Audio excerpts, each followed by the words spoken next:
Thank you, Peter, and thank you for the introduction as well. Those who know me, and I think there's a number of people in the room who know me quite well, you will know that the word official part is hurtful, because this is not how I see the work that we are doing at the moment in my unit. Anyway, yes, sorry, can I have the little flicker, because I don't want to show all the slides at all. I just want to concentrate on a few. So I understand I'm invited because I work in an institution which plays a big role, or tries to play a big role in cross-border cooperation, and especially in providing tools for cross-border cooperation. And I guess most of you are interested to hear what the Commission has in mind with the recent proposals that have been tabled, legislative proposals. Although that's not really very sexy, but it does have an influence because it will shape a little bit how the European budget can help us in cross-border cooperation. So I feel obliged to touch upon some of the legal aspects, but okay, it's not the most sexy, but I'll try to make it a bit sexy. Some of the key messages for the future. We have managed, by very hard work inside DG Regio, to get to a point where cooperation between regions, and in particular, I would say between border regions, is no longer limited to Interreg. And for those of you who will need to work in detail with structural funds in the future, the main regulation actually forces the other programs, the non-Interreg programs, to spell out what they will do with other regions in certain thematic areas. So this is a change of paradigm, because in the past we've always said, well, you do your stuff on your territory. If you wish to work with others, you can. This time we're saying there are things that you need to do with others. Please tell us. And if you don't want to, also tell us why not. And this is fundamentally different.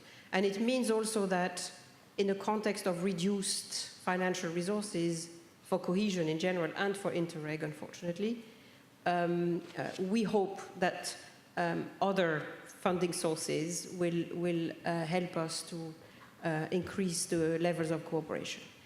I will also want to stress that we would like to see a much stronger territorial dimension in the future in Interreg, and I'll come back to that. Simplification, you know about the external borders. I don't need to touch upon that today unless you want to in the discussion.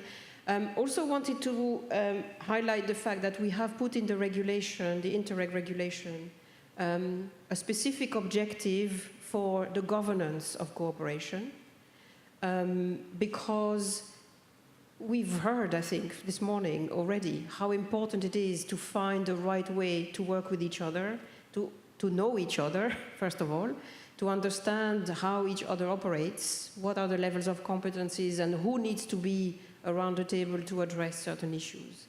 And we've made money available for that explicitly this time, up to, well, actually no, minimum 15% of each program will have to be spent on governance issues, which we think is a way to strengthen the institutional side of cooperation and making it sustainable, and not just ad hoc, project by project, but with a real long-term perspective.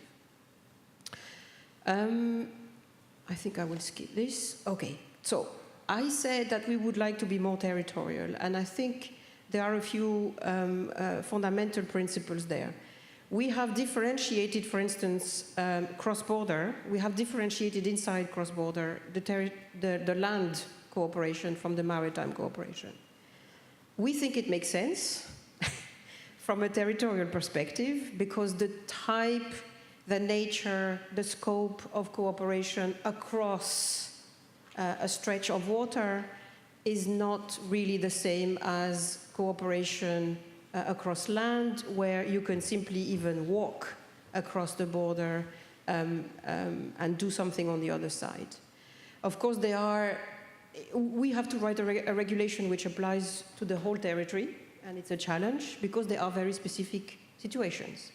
There are also a few places in Europe, not very many, where the stretch of water is not necessarily a hindrance, and that's why we have excluded from the maritime world the fixed linked areas, like the Öresund area in Malmö, Copenhagen, where the bridge has completely changed the interaction there.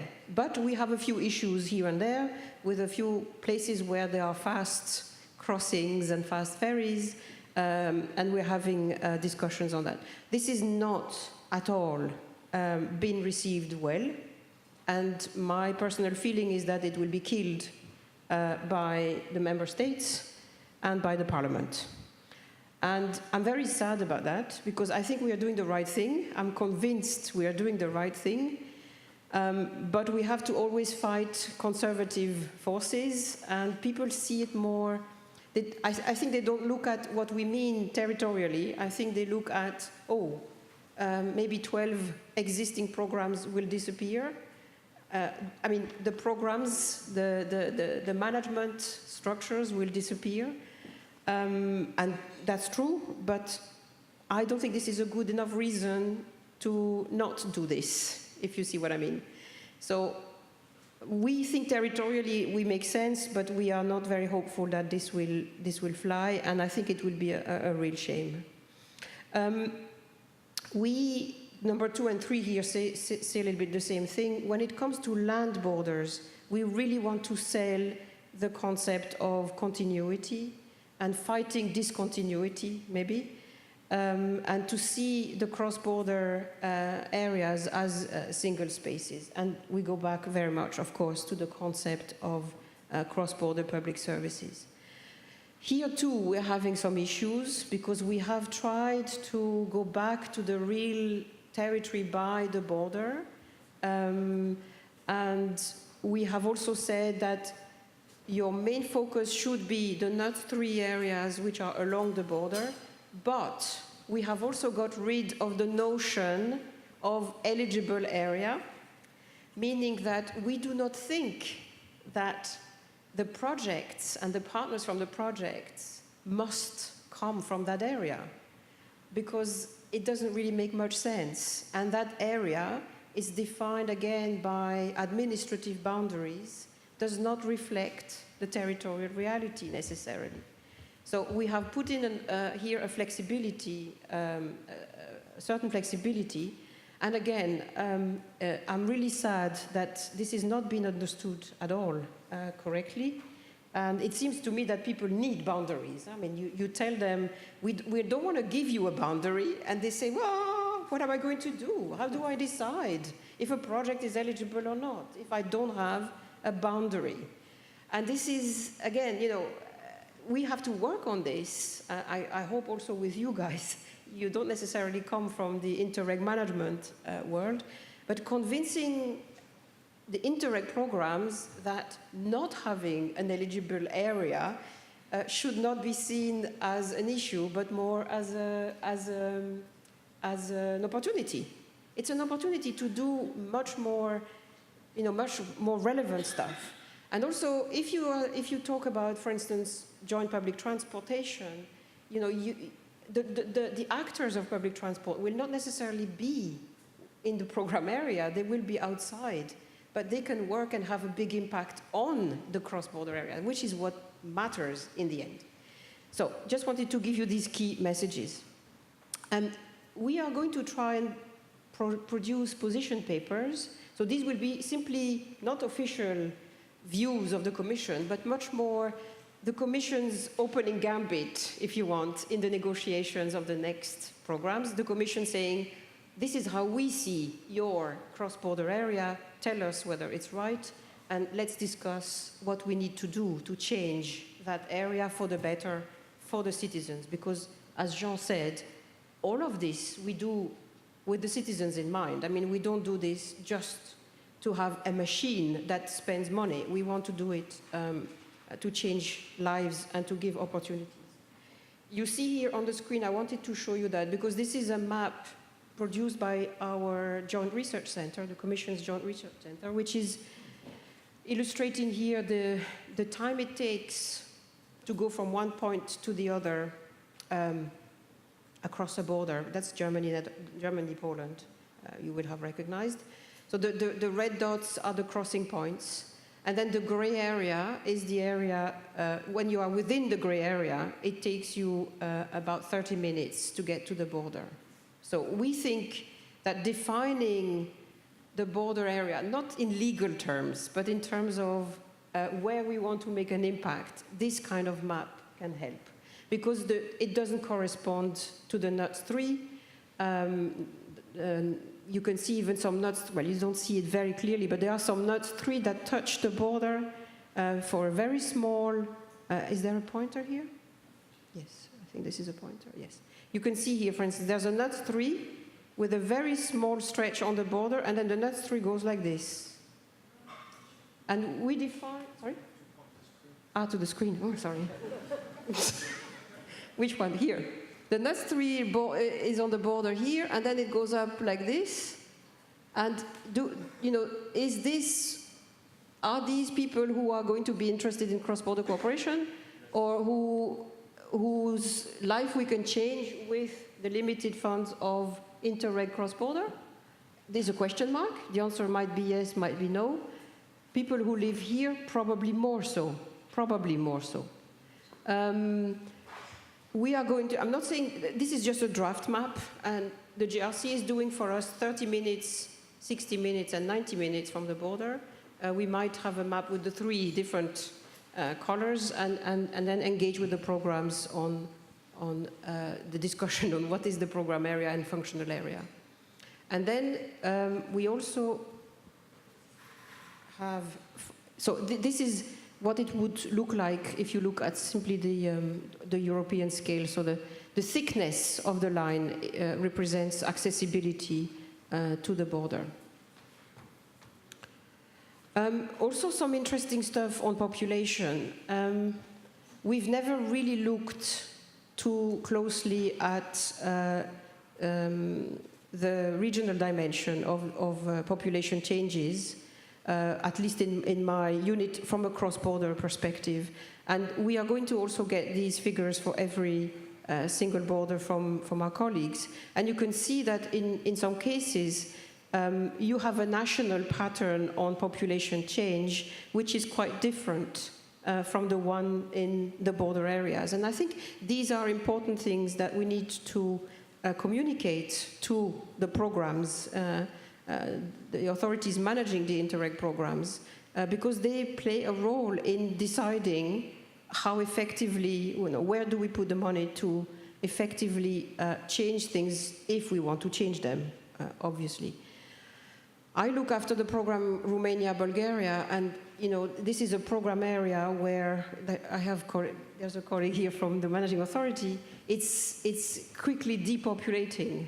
It's quickly depopulating. Romania is also depopulating. Bulgaria is depopulating. But if you look at the border figures, the trend is really, really, really much, much, much more pronounced in the border areas. Clearly, the two governments have to decide whether they want to keep people in that area. I think they should. And if they do, we need to discuss how we can do that. So we will put a big emphasis on the territorial, or I put spatial because with a question mark.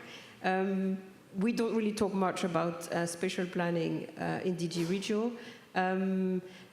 We would like to look at how we can integrate the territory much more from different perspectives. And if you have read the communication that we issued last September on boosting border regions, you will recognize a lot of stuff there.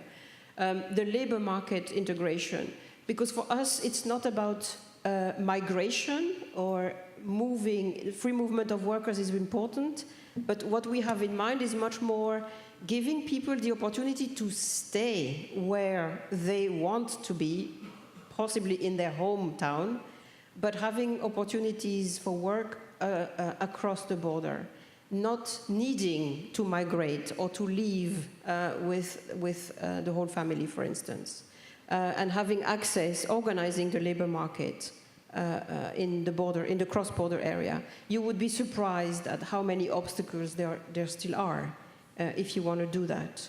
And it's the whole spectrum. It's from education, the provision of education you might already question, but certainly the recognition of any type of education that you have received is very, very difficult. We have European legislation in some cases, but in most cases we don't. And it's a very complicated process, all the way to taxation, access to benefits, social security, obviously, and pension rights. So it's very, I mean, of course, access also, physical access to the other side if you want to go and work there.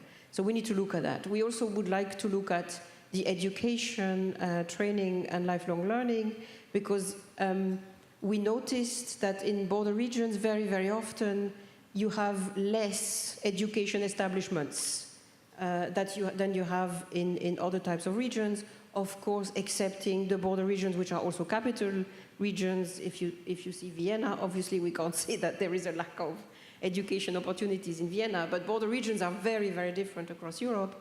And in certain cases, it makes sense to look at integrating your education systems a bit more, and specializing the institutions in different types of education so that you have a critical mass to do a good job. Healthcare, Nicolas, you mentioned that it's one of the most promising area for cross-border public services. Yes, we had a conference on Tuesday in Brussels, a big conference on cross-border healthcare.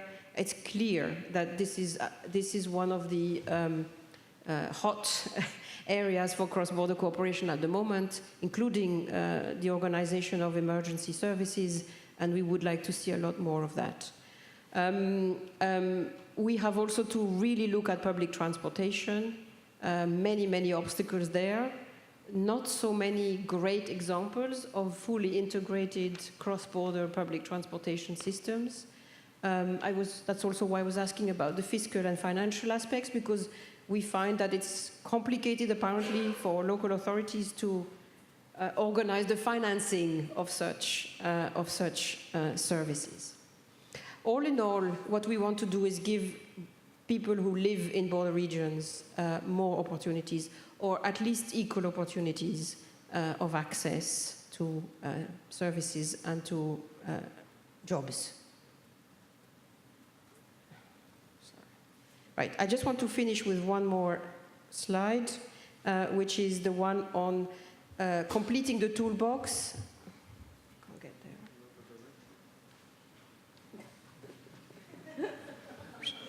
there.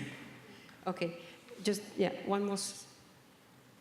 The toolbox, Europe can provide only, in my opinion, tools, and it's really for the actors on the ground to use the toolbox effectively, to pick the different tools that they need, because we have such a variety of, yes, thank you, such a variety of situations in border regions.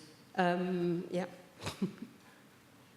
So we want to complete the toolbox. We have financing with Interreg and other types of funding, not only Interreg. We have legal bodies that can be established, joint legal bodies. For instance, the European Grouping of Territorial Cooperation, EGTC, which is the European one, but there are also other bodies like that. We want to complete this with a mechanism, and this is not a body, this is to establish a legal way in which member states or regions can resolve legal obstacles or administrative obstacles. We had promised to do that last year. We have been working on that with particularly France and Luxembourg for the past 3 years. So we've delivered on our promise and tabled a proposal. We think that the proposal is quite far-reaching, and the member states clearly think it's too far-reaching. It's been received very, how can I say this diplomatic? We are web streamed, right? Yes. So let's say that there is a clear reluctance in the majority of member states to follow us on that path. I think possibly because the proposal is a little bit too bold, it's possibly going a little bit too far too quickly. I hope the member states are not watching the web stream. So we need to maybe think a little bit about it. But what is really worrying to me is that member states are seeing this as an attack on their sovereignty. And as Jean said, the regulation clearly says that you can also decide as a member state that there is no solution to a certain obstacle. It says that clearly in the regulation. It's not an obligation to find a solution. The obligation is to accept that somebody raises an issue and to look at it. That's the obligation. You must look at an obstacle that is signaled to you as a member state.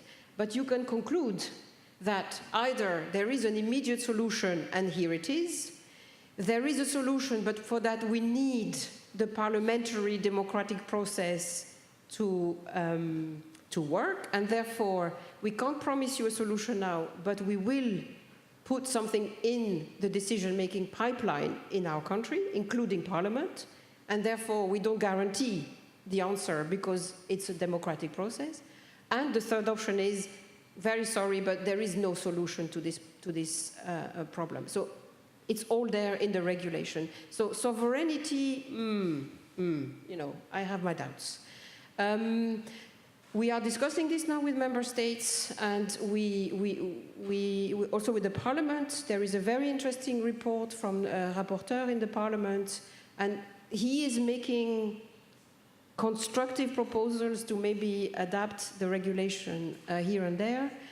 We are very willing to listen to that and very willing to engage. But at the moment, I don't really feel we have a constructive dialogue with the member states because we are still stuck a little bit in this sovereignty question. So we need to probably overcome that by explaining a bit better what we want to do. So sorry, I'm taking far too long. That's my normal, I mean, sorry about that. I can never stick to 5-6 minutes.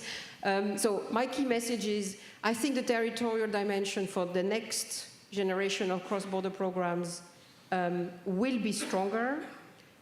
We are in shared management mode, which means that we need to strike a deal with the partners in each member state and regions. So we will make our case. But in the end, we will have to agree a program together, and we will see what comes out of that. And thirdly, the toolbox, if the mechanism survives the negotiation process in its current shape or in a slightly amended shape, we think the toolbox is really complete for an effective impact on cross-border regions that we can then measure with the TIA-CBC tool when it's ready. Thank you.